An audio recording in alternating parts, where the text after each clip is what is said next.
Hi everyone! In this video, I'll show you how to fix the JBL Quantum 100 mic if it's not working. Let's get started. First, make sure your JBL Quantum 100 headset is properly connected to your computer or gaming console. Next, go to your sound settings. On Windows, right-click the speaker icon in the taskbar and select Sounds. Under the Recording tab, check if your JBL mic is set as the default device. If it's not, right-click on it and set it as default. Make sure the mic volume is turned up and also check the microphone mute button on your headset. If it's muted, unmute it.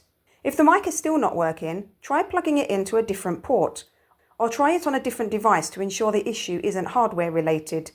Lastly, make sure your drivers are up to date by checking your device manager for any updates. And that's it. You've successfully fixed the JBL Quantum 100 mic.